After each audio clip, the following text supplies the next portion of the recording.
Hi friends, இன்றைக்கி எபிசோடில் சாரதம்மா அழகான ஒரு முடிவு எடுத்துட்டாங்க. என் புருஷன் கட்டின வீடு எனக்கு தான் சொந்தம், நான் தான் சரியாக தவிர எந்த முடிவாக இருந்தாலும் எடுப்பேன், உங்களுக்கு விற்று சேர தரேன், நீங்கள் வாங்கிக்கிட்டு போங்க. அந்த வீட்டை காவேரி தான் வாங்குவா, மற்றவங்க யாரும் வாங்க மாட்டாங்க. யார் வாங்கினாலும் அந்த வீட்டில் வந்து நான் போயிட்டு இருக்க முடியாது. காவேரி வாங்கினா என் பேர பிள்ளைங்களை கொஞ்சிக்கின்னு இது உங்கள் தாத்தாவோட வீடுன்னு சொல்லி நான் பெருமையாக இருப்பேன்னு சொல்லிட்டு அழகான ஒரு முடிவு எடுத்துட்டாங்க. பாட்டியே சொல்கிறாங்க, அக்கா தங்கச்சிங்களுக்கு விட்டு கொடுக்க மாட்டேன்றீங்களாட்டி நீ என்னடி பிறவி இப்படியாடி இருந்தீங்கலாம் கேட்குறாங்க. நர்மதாவே ஒரு தெளிவான முடிவு எடுப்பா. நீங்கள் ஏன்டி இவ்வளோ ஆணவத்தில் அலையிறீங்கன்னு சாரதம்மா கேட்குறாங்க.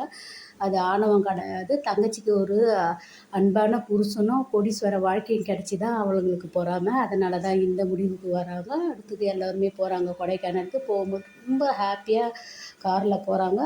அத்தையை நல்லா கலாய்க்கிறாரு. நம்ம விஜய் லவ் மேரேஜான்னு கேட்குறாரு. இல்லைன்னு அவங்க வெக்கப்படுறதும் அழகாக இருந்தது.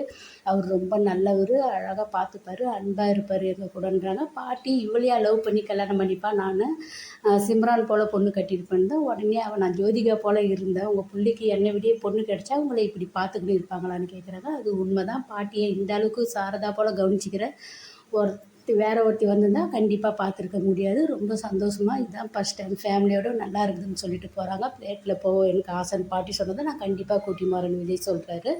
ரொம்ப ஹாப்பியாக போகிறாங்க எல்லாருமே கொடைக்கானலுக்கு. இன்னொரு காரில் நிவின், கங்கா, யமுனா போகிறாங்க.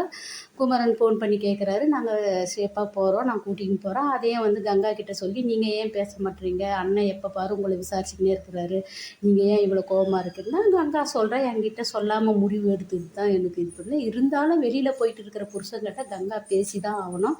பேசாமல் இருக்கிறது ரொம்ப தப்பு. எங்கேயோ போயிட்டு கண்மறைவாக இருக்கிற புருஷனை இப்படி விட்டு கொடுக்கக்கூடாது.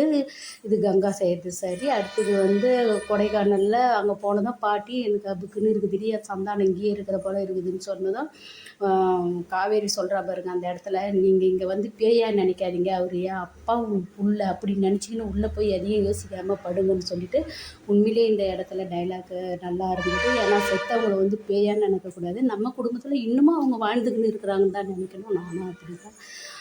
அடுத்தது என்னது சொல்ல பார்க்கலாம். Bye by.